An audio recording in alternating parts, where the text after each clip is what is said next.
Welcome to the Bear Rumble Podcast, your home for everything BHP football.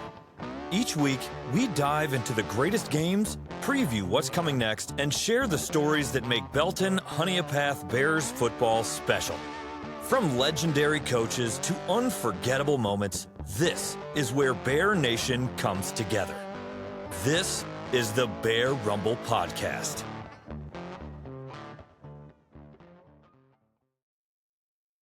Welcome back, Bear fans, to another episode of the Bear Rumble Podcast. I'm your host, Kayne Evans, and we have a special episode for you this week. We're joined this week by Coach Matthew Brophy, the specialist coach for the football team. He's also the head soccer coach for BHP.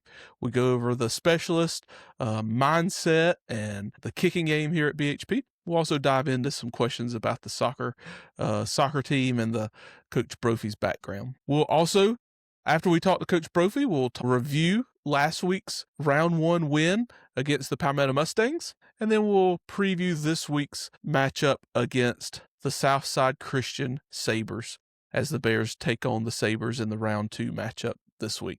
So with that, let's go ahead and jump on in with Coach Brophy. All right, Bear fans, this week we have Coach Matthew Brophy, the head soccer coach, specialist coach for the Bears, the football team specialist coach.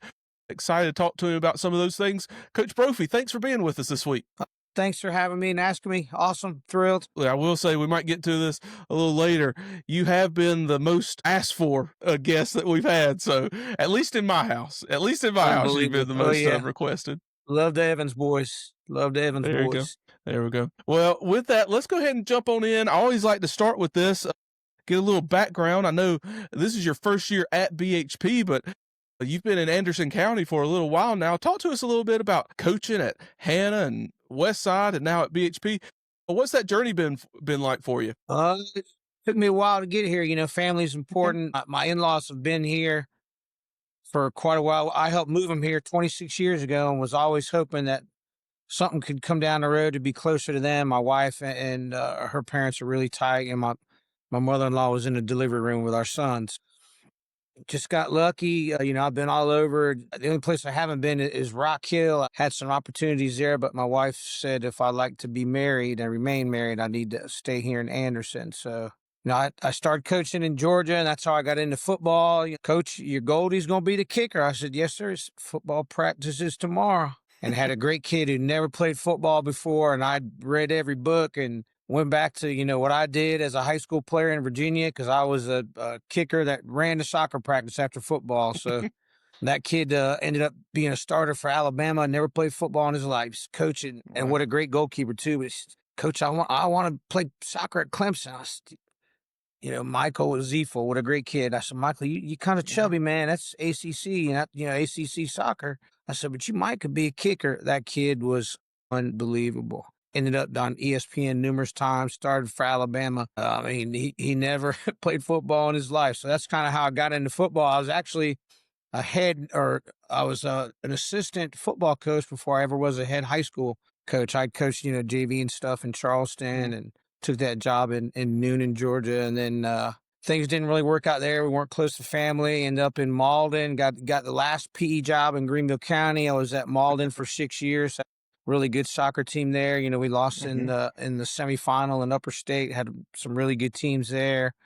And then got chased to go to Burns. And, everybody that knows football knows Coach Bobby Bentley. And he was my boss there. What a great guy. He's become one of my mentors, and didn't really mess with football too much at Burns. They were so good.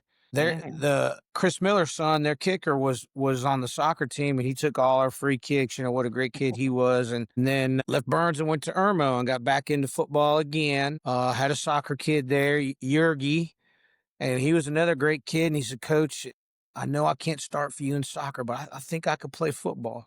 And if you coach football at Irmo and Columbia, their big rival is Lexington. So he kicked I want to say it was a 47-yarder, might have been a 42-yarder live to beat Lexington. And, Yergi the kicker was the man, and they all were, great to me, but it was all about that kid. And left Irmo, went down to Charleston, had some things happen at Irmo, God's plan stuff, and went down there and then just help out at Wando, coaching the girls, actually, which was a little bit of a switch. But my good friend Shannon Champ coached the girls there. They're always nationally ranked. They're the winningest girls program in South Carolina. And then got a call going on 10 years now saying, there might be a position open at Hannah. They got a PE job open. We need you to coach soccer. Okay. So that worked out great. And then they asked me about football, and Coach Hollis brought me in, and what a great guy he was, and helped, sort out my son. He was our backup kicker, had no friends here. He's been to 3 high schools in 4 years. Went on a pretty good run at Hannah in football and had some success in soccer. I think we finished like second in the region there at one point, and had some really good kids there. And, football with 2 state championships that we ran into the dreaded Dutch Fork, but that was a really good experience. And then this health stuff, I just had my gallbladder out, and I think it's kind of started towards the end of Teal Hannah there coaching, so I had to step away, and then kind of got things under control, and Westside asked me to come help them out, so I did. And I know Coach Lane at Westside, he was at Burns with me, but they didn't have a position, so I kind of stayed away from football. I worked 1 year at Hannah coaching football, and then skipped last year. I didn't coach football at all,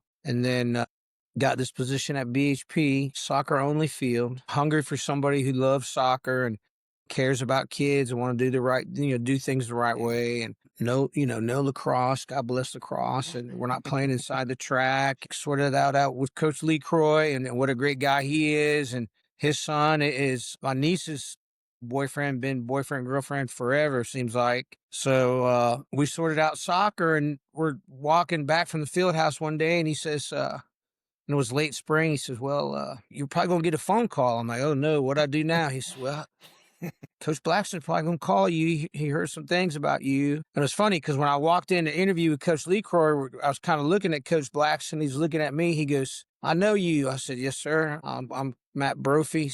Me and you probably need to talk. I said, yeah, I'd like to do that someday. And then, so anyway, look, Coach LeCroy said, I'm going to get a phone call, and we touched base in July.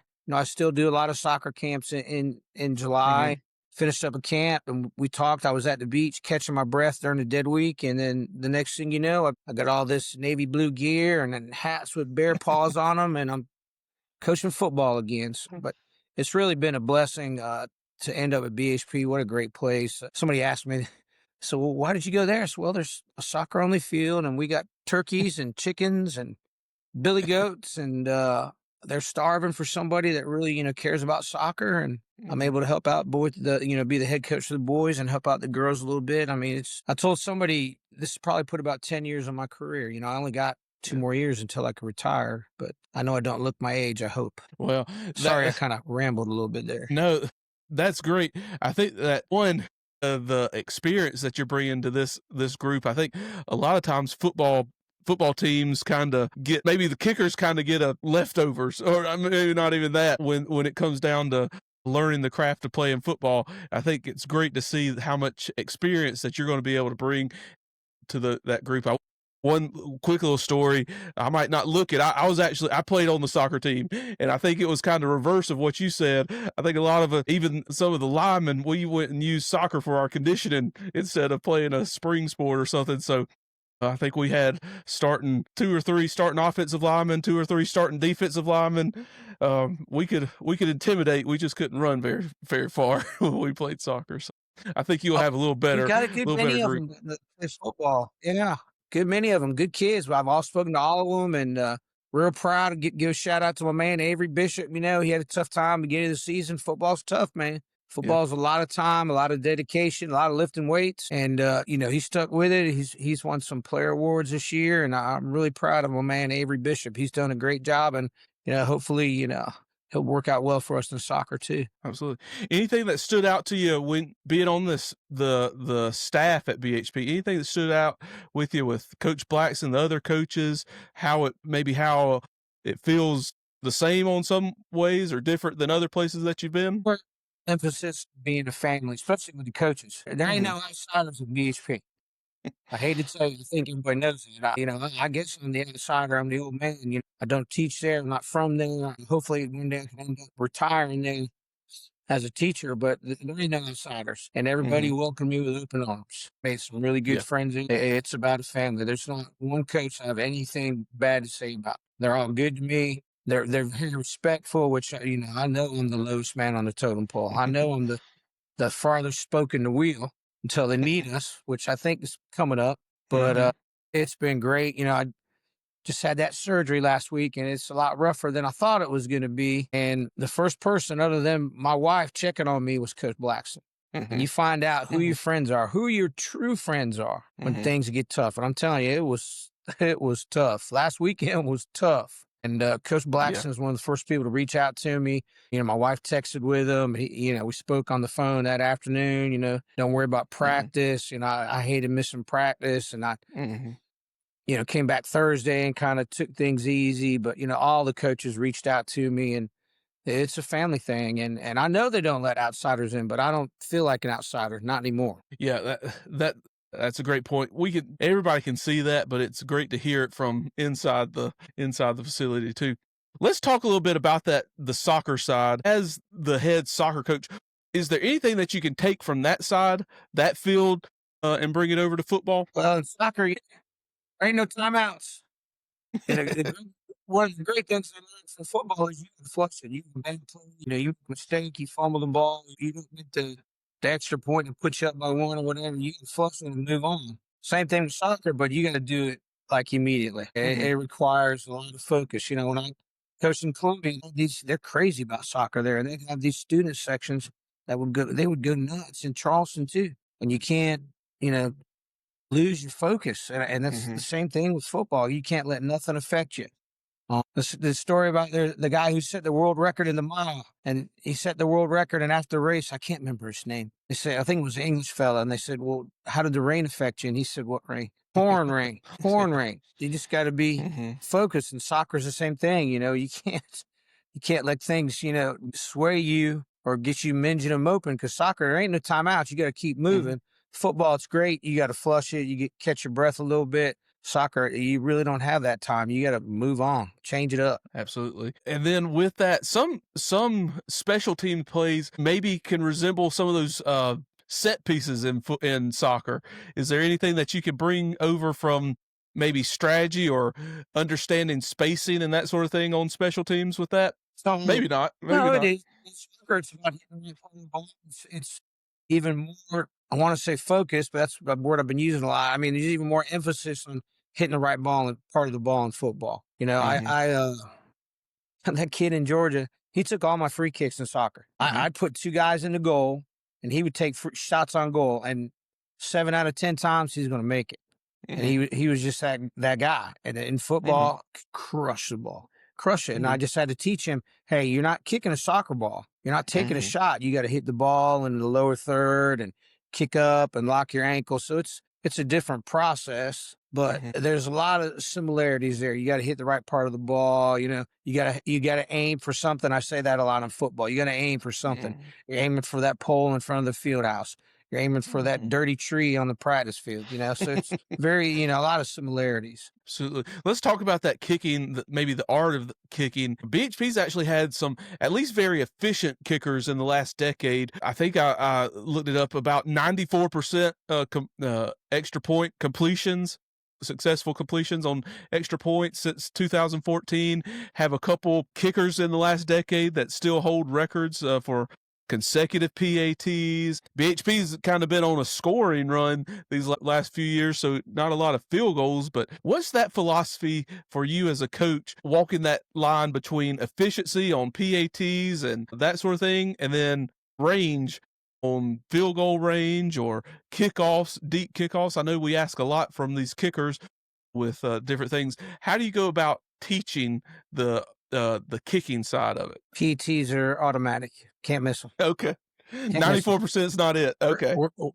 We're getting ready to, hopefully, I'm pretty confident we're going to make a good run here, and I'm going to try to find a way to narrow our goalposts. So we're aiming for the middle, because the posts are a little bit narrow when you get down there, Friday or Saturday in December. We don't miss PATs. That's just a given. In soccer, penalty kick, goalkeeper might save it, but we don't miss PATs. That's where the supreme focus comes in. As far as field goals, little gimme ones, I saw some short ones this weekend in college and in the NFL. You got to make those. Those are no-brainers. It's something we do every day. It's just got to be consistency, habit. A penalty kick, a free kick in soccer, somebody's trying to block it, and they've got a better chance because they only got to go, 8 feet. In football, hit the ball high. We don't miss the gimme points. And those gimme points, and I don't want to I'll bring up some good times at Hannah. Our kicker was injured, a kid named Jay Billingsley, and we had to bring in another soccer kid, Juan Velarde. In the first playoff run, we lost to Dutch Fork. We beat Dorman by 1. If he didn't make all those extra points, we'd lose that game. We beat Northwestern. Both these games were at their place. We beat Northwestern at Northwestern, hostile crowd. They're warming up on our sideline. He made all those extra points. We don't make those. We're not going to the state championship. And this is a backup kid. And a kid, people, you push all these soccer players. I never pushed him. He ended up being a punter in college. Billingsley is the starter, field goals and extra points at Liberty right now. I went to see him a couple months ago. He's doing well. He's on TV all the time. So Jay went, I think we went 5 years ago, and Jay was our number 1 kicker.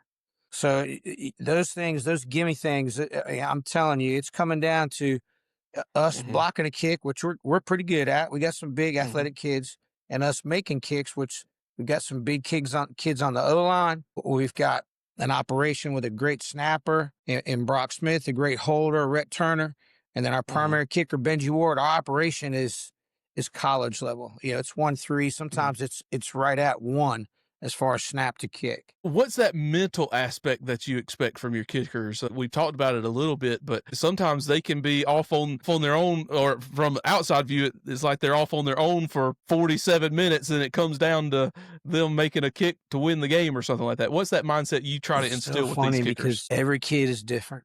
Every kid.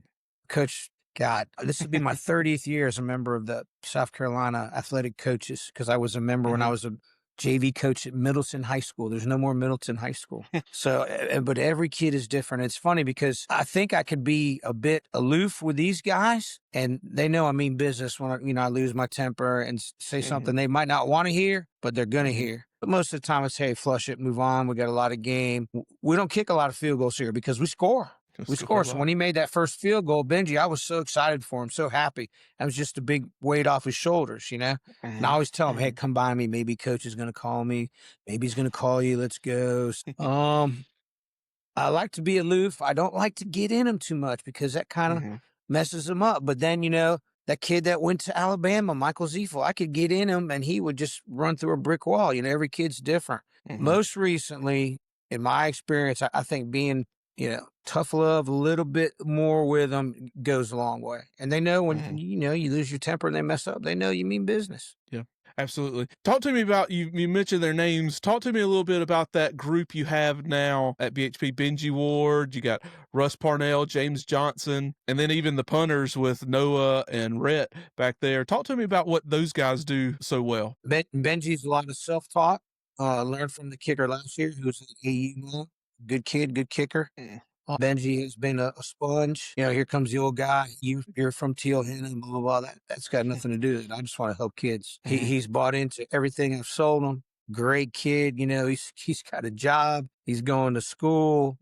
Young family. He pushes himself. Really enjoy him. And I've encouraged him to help out the younger guys. Russ is another great kid. Coach Black said he's really appreciative of what we've done with Russell. And, Russell, it was a confidence thing. And we just keep, hey, man, good ball, good job. Benji kind of coaches him up. I get in there a little bit. And then we've got young James, who doesn't realize how good he can be and is and will be. I see him playing at the next level. He's a kid that I don't really mess with too much. Hey, don't lean forward or do this, because he just hits such a pretty ball. Now, he's young. I get it. Never played football before. Those kids, you got to help put their pads on and all that. I laughed at him a good bit about that. They're all great kids. And he's a good mentor for him, a good example for him, because he puts a lot of pressure on himself. I get it. He's had some troubles with kickoffs this year, and we've done a lot of things. I haven't exhausted all my bag of tricks with him. But, he's getting better. All three of them would start for almost every team we played. To me, James has had some great kicks on the JV level, and we brought him up, and he's kind of pushing Benji. And then Russ Russ, that field goal last week, that was in. Mm-hmm. Film don't lie. I Yeah, we learned that thought from so. football a long time ago. That was in. He felt so bad. And I said, hey, that was a great ball. And he's done well. Russ and James will be back with us next year. And then Benji, Benji knows it's, he said today that this could be the last time he plays at BHP. And I said, I don't think so. So we'll see. But I really got a great experience with them. And then punting wise, he's got great hands and he's a great athlete. I don't want to say negative thing with Rhett, but he's a daggone lefty. Lefty Jenks, but he crushed the ball in the game this year. Yeah. And Rhett wants to punt, and I work on him with their drops. And punting's another thing. It's just you got to hit the right part of the ball. You got to point your toe. You got to have a good drop, and it's tough because if you're not focused there, you got the big monsters in front of you. I keep telling them, got some big old boys in our wall on punt that you ain't gonna get touched. But it's hard when you got these other kids screaming at you trying to block that punt. And those two boys are also mentally tough. Great kids. What a great player Noah is. And Rhett, what he's done for us. Our operation on extra point field goal is, I'm telling you, it's college level. It really is. Yeah. I want to circle back to Benji, your kickoff guys. BHP is one of those teams that does a lot on kickoffs. Benji and, as you said, James, they can kick it deep. They can kick it into the end zone when needed, but a lot of directional and those short, high kickoffs, moving it away from certain returners. What's that like going in, having your guys have to learn those sort of different skills each week or throughout the year? I think it creates problems for the opponent. Obviously, there's some great athletes that we play against that can run the ball back on us. We've got a great cover team. I think this is probably one of the best coverage teams that I've helped coach. Coach Lomax does a great job with our kickoff team. Coach O'Brien, as far as our extra point team, all those big monsters, being able to vary kickoffs. And yeah, if you got somebody that can blast into the end zone every time, that's great. But then maybe, you got somebody that can do that surprise onside like we did at Chapman. And Chapman came out, they're bowed up, ready to go now. And that just took all their momentum. Their momentum. Just one little thing. And then those sky high kicks, being able to kick it from, one side of the field to the opposite 20, make them fair catch it. They're going to fair catch it at the 20 or whatever. And, we haven't had as many touchbacks as I'd like, but then last week, we had 3 like down inside the 18, or one was like inside the 5, just kicking the ball deep. So being able to vary it, I think it creates a lot of havoc for our opponents. All 3 of them are really good at different things. Benji's good at all of it. Benji is really good. Once again, I would say, college level as far as onside stuff and being able to make the ball bounce and spin, and all of them, the other 2 are still learning, but to have that creates a little bit of havoc, and it makes it hard for our opponents we're not going to do the same thing every time on kickoff. Yeah, that makes sense. I think last week, Benji, we had an offsides or something. We back up, and then he still blasted to about the 3-yard line or something like that. So it would have been a touchback any other time. I was kind of upset about that, but yeah. He's got a leg. Well, it's just, with them, it's just coaching them in there. They get in their head, man. That's why you can't get on them, because they're in their head. That's right. Well, with that, let's talk about, so like you said, you're a PE teacher at an elementary school. What's tougher, getting through to some of those elementary kids off of a long weekend, or some of these football guys when everything's going good? Or what's that like, talking to those 2 different groups of guys within a couple hours of each other? The little kids are always so excited. They get out of the car. Coach, what are we doing today? What are we doing today? So that's my challenge. A lot of people just roll out the ball. I remember I had to write a paper in college about the chair. PE teacher rolling the ball out, sitting in the chair. I want all our kids to have fun, and little kids, and certainly teach them all the standards we're supposed to teach them and all that. And a lot of it's gone to fitness testing with the oldest kids, and I'm collecting data for that now. But they're all excited, even the little ones up to the big ones. They want to know what we're doing. And, I just talk to them just like you and I are talking now, I mean, I know I'm the adult and all that, but you just talk to those little kids. They want you to talk to them, not speak down to them. And then the older kids, I really admire what Coach Blackson has established here with these kids here, because they're very respectful. I talked to somebody that kind of was at BHP and then left. He said, the kids are horrible. And I called him back. I said, man, you must have been talking about your classroom, because these football kids are awesome. And they're very respectful, and they're sponges too. And I'm starting to get a better know of the kids' names, this and that, because I haven't been there. But they're all very respectable. They're all, Friday I just had that surgery last week, and some of them are like jumping in front of me along with our team preacher, Big E, trying to not let me get hit by the other team towards the sideline. So, it does keep me grounded. I really enjoy the little guys. I ain't much of a yeller. I ain't been a yeller for a while, as far as dealing with the older guys. And I mean, they know when I get angry and lose my temper that, I mean business, but the little guys, they're so excited. It's a real pleasure to work with them, and they're awesome. Absolutely. Absolutely.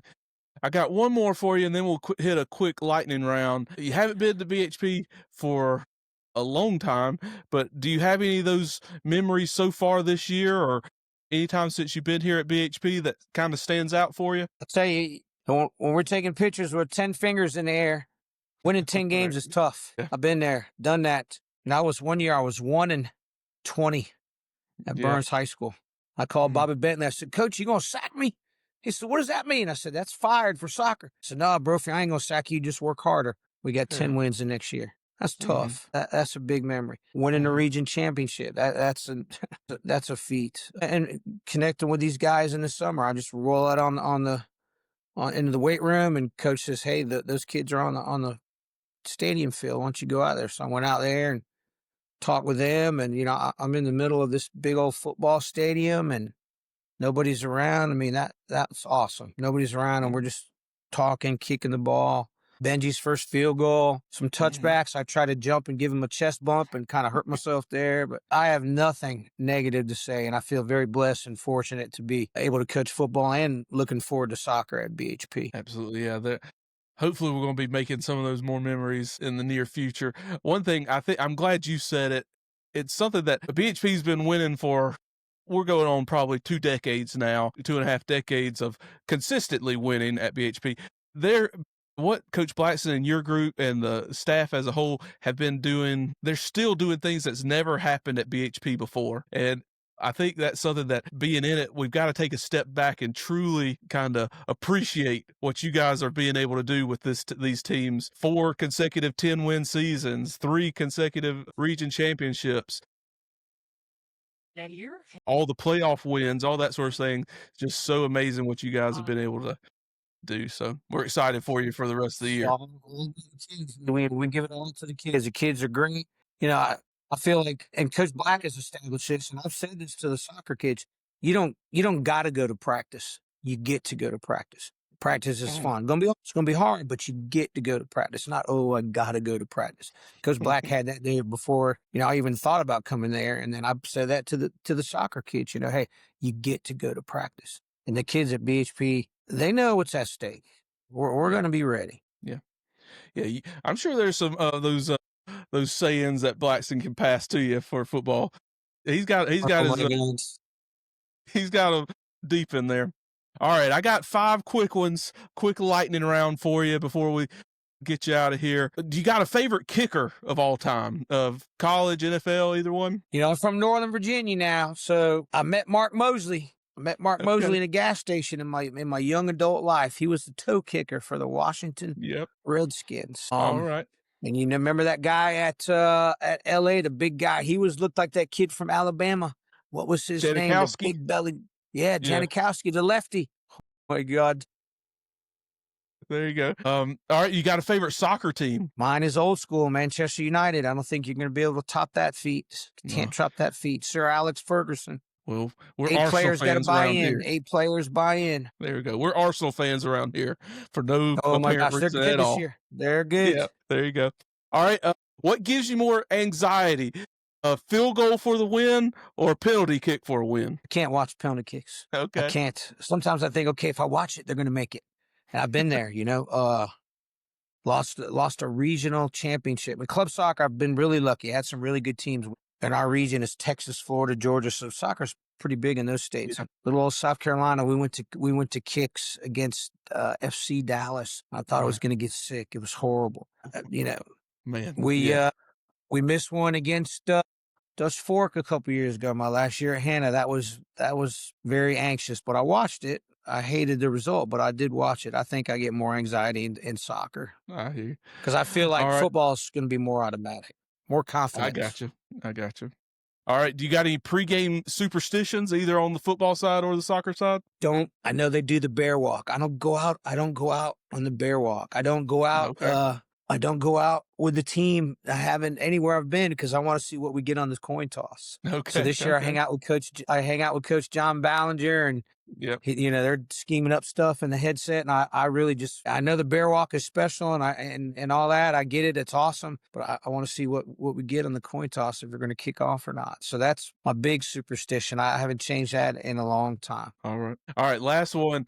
What's that one word that describes these BHP kickers this year? One word, all of them. You want to, I put Noah and Red in this too. I think they're students of the game. They're very respectful. They've all, hey, if I could be a punter, I probably wouldn't be doing this, good God almighty.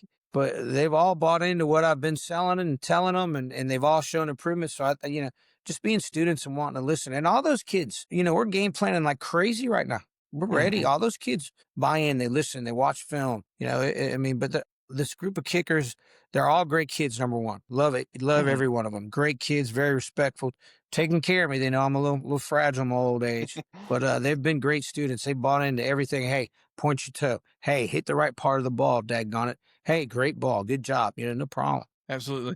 Well, I think that's a testament of what you bring to it. I think they're understanding the knowledge behind it, the want to, the how to, all that sort of thing. And I'm excited for what these guys can do for us later in the year. Excited for what you bring. I think I can remember you talking to my youngest in the car line. You guys were buddies before he was ever at school. Yep. Huge. Look at Hudson. Hudson used to be the shy little kid like Tillman was. Now Hudson walks in the gym, Coach, you need some help? What you need, Coach?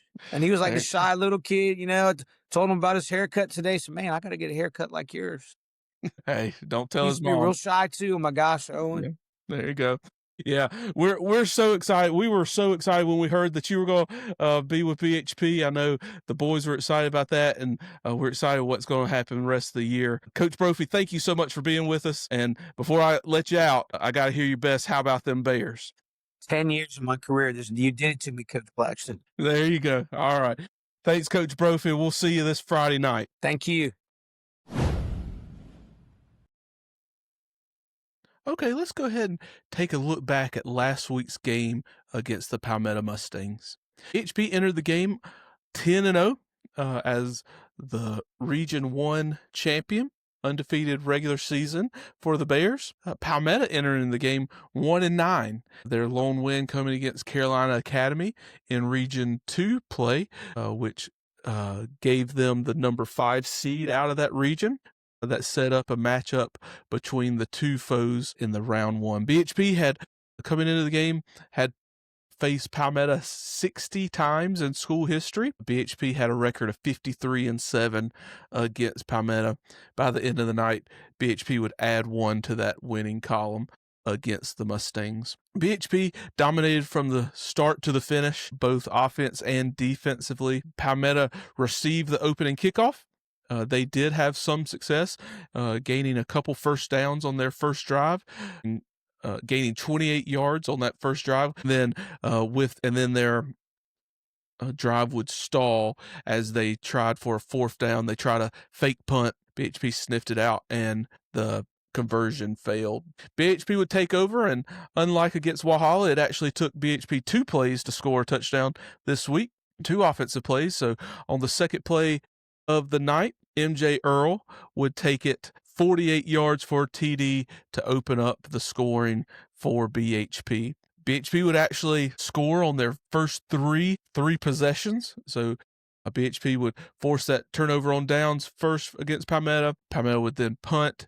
BHP would score on a shortened field, and then BHP would force another punt, and BHP would score another short field touchdown. The defense dominated from start to finish. Like I said, Palmetto would start the game. This is their drive summary throughout the game. Their first drive was a turnover on downs. Then they would punt.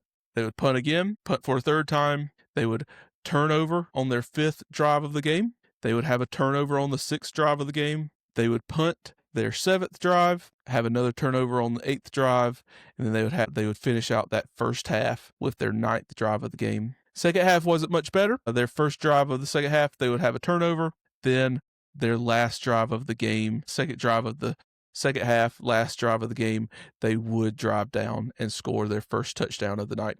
Actually, the first touchdown of the year against BHP. BHP would hold Palmetto scoreless for 7 quarters. They were shut out in their first matchup, and then Palmetto would get on the board with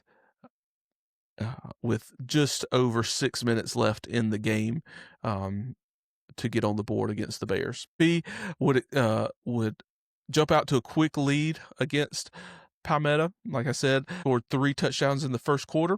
They'd follow that up in the second quarter with 4 touchdowns, so they had a 49-0 lead in the first half. They would tack on another touchdown in the third quarter for a final score of 56-7 against the Mustangs. Leading for the Bears, MJ Earl led all rushers with 7 rushes for 107 rushing yards. He had 2 TDs on the night. Noah Thomas had 1 rush for 9 yards. It did go for a TD. Malachi Hester, Tajir Ware, and Cam Robinson all got a great work for the Bears. Malachi had 5 rushes for 20 yards. Tajir had 6 rushes for 18 yards. And Cam Robinson had 6 rushes for 57 yards on the night for the Bears. Noah Thomas had most of the passing. He had 9 completions on 11 attempts. He did have 1 interception on the game. He threw for 134 yards and 4 TDs on the night. Malachi Bowler, he scored the lone touchdown for the Bears in the second half. He was 4 for 4 passing. He hit Sheldon Almers for a 72-yard touchdown pass in that third quarter. Malachi ended the game with 4 completions on 4 attempts for 72 total yards. As I said, Sheldon Almers had that 1 catch for 72 yards and a TD. Tajay Watson-Martin led all receivers with 4 catches for 82 yards and a TD. Evan Gaines had 1 catch for 7 yards. Jacobs Paul had 1 catch for 18 yards and a TD. Nick Sargent had 1 catch for 15 yards. Jaden Glenn had 3 receptions for 19 yards, but Nick Sargent and Jaden Glenn both tallied a touchdown. Rhett Turner also had 2 catches in the game. BHP dominated from the beginning. They had 414 total yards on the game on 41 plays. That's just over 10 yards per play. Very balanced in the yardage tallies. 208 rushing yards on the night and 206 passing yards on the night as well. No punts for the Bears.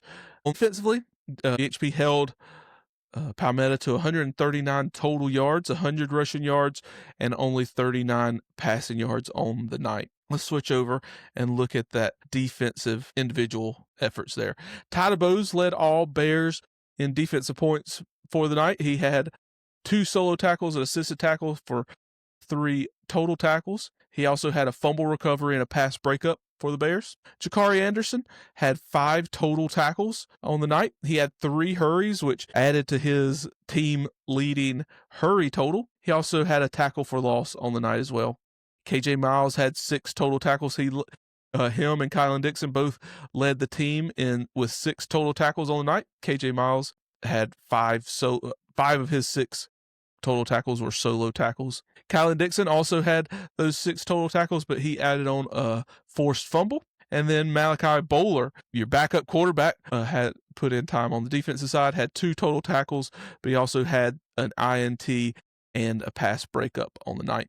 Also had great games out of Jacobs Paul, Zabraylon Richardson, Ty Rainey, Holden Chandler, Charlie Haney, D. Chester, DJ Barr, Kanaza Bryant, all had great nights on the defensive side as well. For the Bears, that brings BHP to 11-0 on the season. They will now face the Southside Christian Sabres. We'll talk about that shortly, but with that, it brings BHP's all-time record against Palmetto to 54-7, and the Bears look to continue their winning ways in the playoffs as they march along. So with that, let's go ahead and jump over and talk about this upcoming matchup against Southside Christian.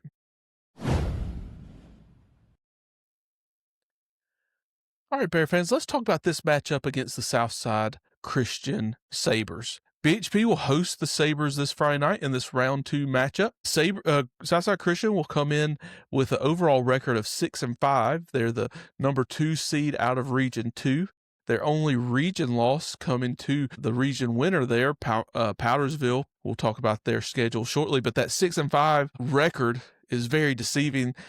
Southside Christian played one of the toughest non-conference schedules maybe in the state of South Carolina, and really their record doesn't show how well they played, and at least as of late. Southside Christian would open the season with a loss to Abbeville 42-0, followed by a loss to Mountain View Prep 43-14. Then they played a larger school, AC Flora, lost 41-6. Then they got one of their most impressive wins of the season as they went to Saluda and got a 28-0 win there against Saluda. But then they're back home against Carolina Forest, lost that game 54-13, and then they opened region play against Powdersville with a loss 24-0. But since then, they have rattled off 5 consecutive wins, 4 in the region, and then last week against Chapman. The second game of the region, they beat Palmetto 38-10, followed by a 27-7 win against St. Joe's. And then probably the most impressive over that Saluda game, they shut out Christ Church 31-0. Then they handled Carolina Academy 56-6. And then last week, they beat Chapman 55-15 in that round 1 matchup there. But with that, this Southside Christian team is playing extremely well. Like I said, 5 consecutive wins. One thing that you can kind of note on, especially early in the game, in their wins, they have averaged 39 points per game, but in their losses, that points per game is cut down to 6 points per game. So BHP will look to settle this offense, this scorching hot offense, this offense that's really been able to put up a lot of points late in the season. BHP will have their hands full with this Southside Christian offense. Talking about the offense, this Southside Christian team loves to run the ball. Currently on the season, they have rushed 440 times for just over 2,000 rushing yards. Compare that to BHP's rushed the ball 330 times. Southside Christians rushed it 110 more times than BHP on the season. With that, in those wins, as we said, they have averaged 270 rushing yards per game in those wins, but in those losses, that average gets cut down to 80 yards. So BHP, the focus has to be on stopping the run this Friday night against this Sabres team as they come to BHP. Leading the charge for the Sabres is running back DJ Lee. He has 220 of those rushes on the season. He's gained just over 1,200 rushing yards and scored 10 touchdowns for Southside Christian. He is a very powerful back, kind of shorter, can really hit holes extremely well. They have a very large offensive line, can really open up, can move people. This DJ Lee is very patient behind that line, but can also really put a pounding on defenses as the numbers show. Along with him in the backfield is Max Brett. He's the starting quarterback. Came in after that first game and started most of the rest of the year. Freshman quarterback. He is can hurt you both through the air and with his legs. He has 64 completions for just over 1,000 yards and 10 touchdowns through the air, but he also has 67 carries for 250 yards on the ground with 6 scores. Breet and DJ Lee are definitely threats out of the backfield for Southside.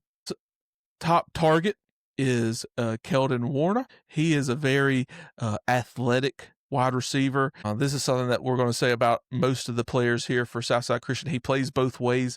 Such a great athlete, where he leads the team with 40 catches for 776 receiving yards and 8 touchdowns on the offensive side, but he also leads the team in interceptions on the defensive side. So he is a standout star that the Bears are going to have to know where he's at, both on the offensive side and the defensive side. Let's switch over to that defense for Southside Christian. They deploy a 3-4 defense that's a little different than what you may see most times when a high school team deploys that 3-4.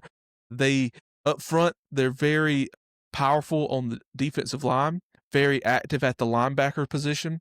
But what sets this defense apart is how they play in the secondary. Their cornerbacks and their safeties play extremely deep. It's not going to be uncommon to see some of the safeties maybe at 25 yards off the ball, and then safeties routinely 10 to 15, maybe even more than that yards off the ball, keeping everything in front of them. That's one thing that's really stood out to me, is their ability to make teams continue and sustain drives, making a team go 10 plays for 50 yards instead of giving up those long plays, those explosive plays, by keeping those safeties so deep. Leaders on that defense, Richie Maxwell and Cole Brancotti.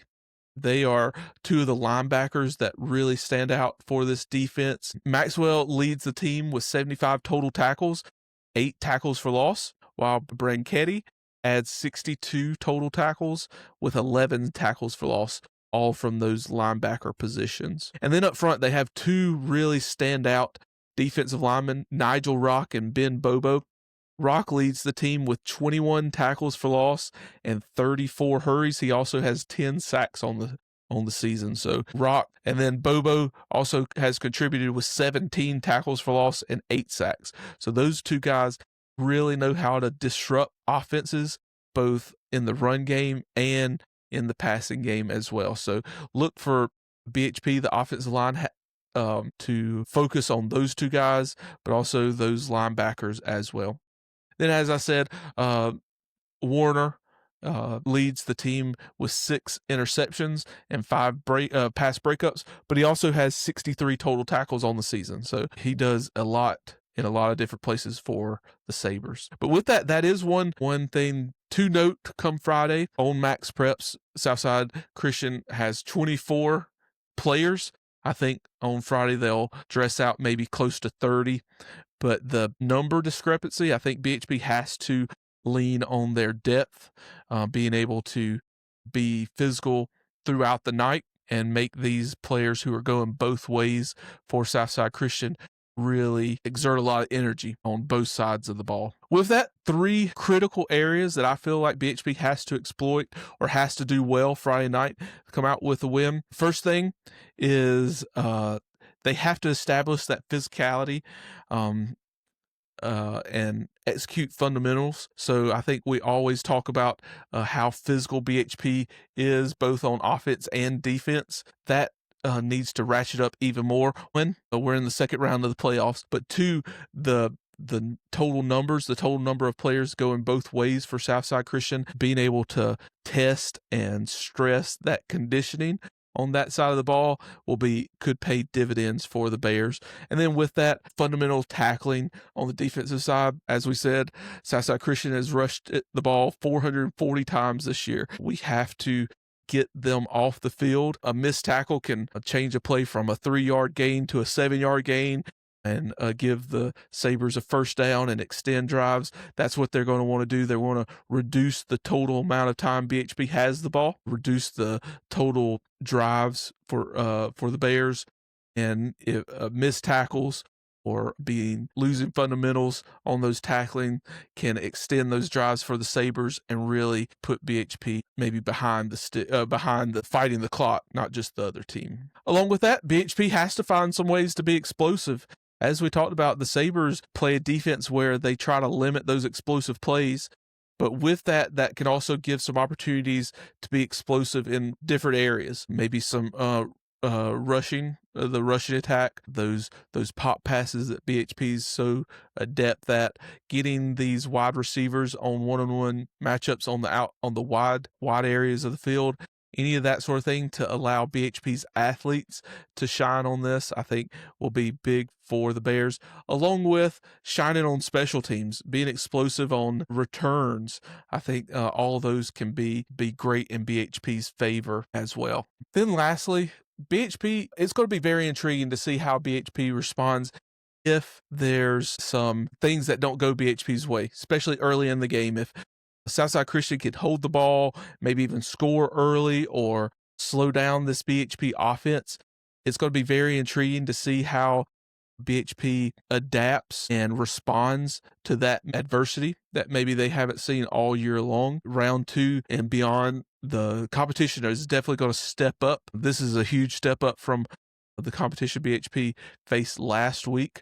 So it's going to be very interesting to see how BHP responds if we see any of that adversity, especially as they move on into the game. So I'll definitely be looking out for that. But with that comes down to it, BHP has to play to that standard, that BHP standard. We say it every week. On paper, BHP higher ranked. I think most people are expecting BHP to handle business this Friday night, but games aren't played on the internet or on paper. So expecting BHP to show up with a lot of energy, depending, and we'll look at the brackets in a second, but depending on how other games go, this could be the last home game for the Bears.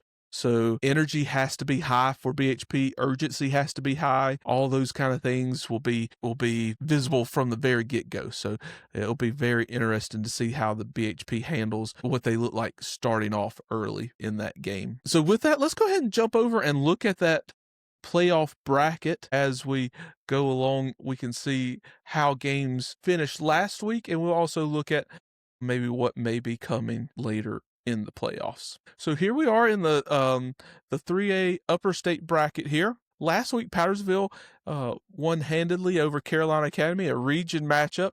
They won 66-0 over Carolina Academy. Pendleton, another team from BHP's region, won a close one over Broome, 24-21. That was at Broome, so Pendleton went on the road and beat a good Broome team by 3. Mountain View Prep squeaked one out over St. Joseph. Actually, St. Joseph's scored late and went for 2 and didn't make it. So they went for 2 for the win, but Mountain View Prep held and got the win there. Crescent had a huge win over Union County. BHP did the same over Palmetto. Southside Christian had that huge win over Chapman. Christchurch had the big win over Walhalla. And then Woodruff also had a big win over West Oak. Those outcomes set up this round 2 for the upper state. Pendleton will head to Powdersville. Powdersville will actually have home field advantage throughout as long as they're winning. So Pendleton will head to Powdersville. This is a huge matchup here, a rematch from earlier in the year. Crescent will host Mountain View Prep. Crescent was the second team out of Region 1, second seed out of Region 1. Mountain View Prep, second seed out of Region 3, and that allows Crescent with the higher overall seed to host Mountain View Prep in this second round matchup. This will be one of the biggest games, at least in 3A this week. BHP will host Southside Christian, and Woodruff will host Christchurch this Friday. The winner of that game will play the winner of BHP at Southside Christian. BHP would have to go to Woodruff. If Woodruff would be upset by Christchurch, Christchurch would come to BHP. If BHP won, Christchurch would go to Southside Christian if those two teams won. Let's jump down to the lower part of the state. I know many of us do not follow this side of the bracket until maybe later in the year. Oceanside Collegiate got a win over Georgetown. Georgetown actually winless on the season, but Oceanside Collegiate did what they were supposed to, won 49-14. Marlboro County got a big win on the road at Swansea. Marlboro County won 49-13 over Swansea. Silver Bluff got a win 39-12 over North Charleston. Fox Creek lost to Dillon. Fox Creek had to go to Dillon. Dillon won 49-8 in that matchup. Loris got the win over Battery Creek, 59-19. And then lost to Orangeburg Wilkerson, 25-12. Anahan got the win over Waccamaw, 38-21. And then Newberry beat Aner, 54-14. Oceanside Collegiate will match up against Marlboro County this Friday night. It will be at Oceanside Collegiate. Silver Bluff will have to go to Dillon. That will be a big matchup of some historical teams in South Carolina. First, will host Orangeburg Wilkerson, and then Hanahan will go to Newberry. I think down in the lower part of the state, a lot of people are focused on this game right here, this Loris. If Loris wins against Newberry in that third round matchup, will be some big games in that third round, both in the upper and lower part of the state. But with that, playoff games bring extra stakes. Win or go home, and from here on out, that has to be that mentality for the Bears, just striving for one more week of practice. So with that, before we close off on this week's preview, let's go ahead and look at those 5 Bear stats to get a little more insight on the game coming up. BHP is 1-0 all time against Southside Christian. The only matchup between these two teams came last year in the first round of the playoffs. BHP is actually 33-17 all time, and then 19-6 under Coach Blackston in home playoff games. So we're playing this one at home. This is a big one, and I think this is a big one to look at for this Friday night. BHP has outscored their opponents 231-15 first quarters. So if the BHP can jump out early, jump out to that lead, it'll bode well for the Bears. Also, BHP has scored 50 points or more in 5 consecutive games. This has only been done one other time in BHP history, and that was in 2023, weeks 4 through 8. So this is another one of those things that very rare to see at BHP. And then lastly, BHP has not allowed a first quarter rushing TD, and they have not allowed a third quarter passing TD. So that, at least for that very first stat, is going to be huge this Friday night for BHP to stop that Southside Christian running game and not allow that their first quarter rushing TD. So we'll see if BHP can continue that streak going this Friday night. But with that, that's the preview. It'll be exciting for the Bears to host at least one more playoff game. We're excited to see all you Bear fans there cheering on them big bad Bears.